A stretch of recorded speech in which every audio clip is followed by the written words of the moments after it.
அன்பான நேயர்களே, இன்று நாம் சுத்த சாதகத்தின் 39வது பாடலை பார்க்க இருக்கின்றோம். அரிய அருளே மூன்று இயல்பு அதுவும் ஐந்து நற்குறியுமாய் நிகழும்.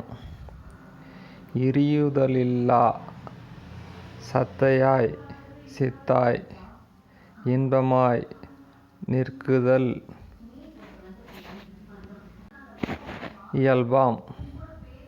கிரியையும் ஞானமும் இச்சை அதுவும் கிளர் திரோதையும் பறையதுவும் உரியது குறியாம். விரியிலை ஐந்தாம் ஒடுங்கிடில் ஒன்றதாய் நிற்கும். இந்த பாடல் அருள் தன்மையினுடைய இயல்பையும் அதனுடைய குறிகள், அதாவது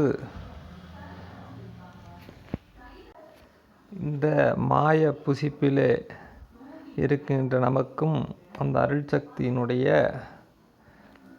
அடையாளங்கள் என்று சிலவற்றை உணர முடியும். அதைத்தான் குறிகள் என்று கூறுகின்றார். சரி, பாடலுக்குள் செல்வோம். அரிய அவ்வருளே மூன்று இயல்பு அதுவும் ஐந்து நற்குறியுமாய் நிகழும். இங்கே நிகழும் என்பது, அதாவது ஒரு ஆன்மா அருள் தன்மை அடையும் பொழுது அது தன்னை எவ்வாறு உணரும் என்பதுதான் இங்கே நிகழும் என்பது. ஆக அந்த அருளானது, அதாவது இந்த ஆன்மா அருள் தன்மை அடைகின்ற பொழுது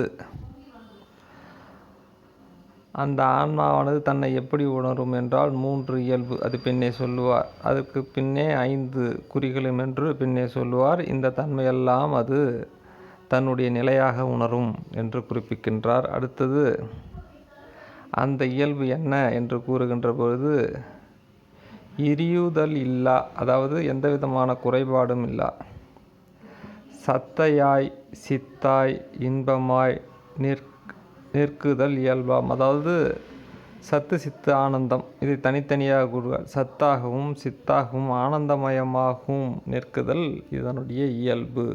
அதாவது இந்த இயல்பை யாரால் உணர முடியும் என்று சொன்னால், அந்த அருள்தன்மையை அடைந்தவர்களால்தான் இவற்றை உணர முடியும்.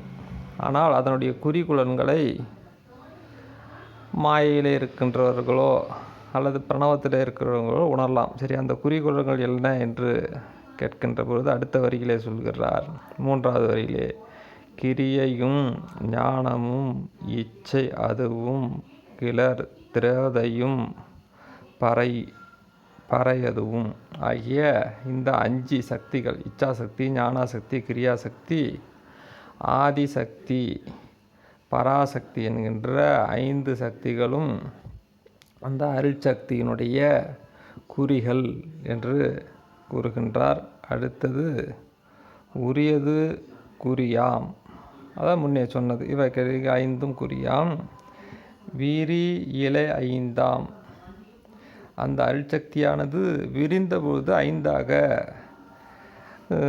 உணரப்படுகின்றது என்றும், ஒடுங்கிடில் ஒன்றதாய் நிற்கும், அவை 5ம் ஒன்றோடு ஒன்று ஒடுங்கும் பொழுது ஒன்றாகும். அதாவது அருள்சக்தி ஒன்று, அது 5ஆக விரிகிறது.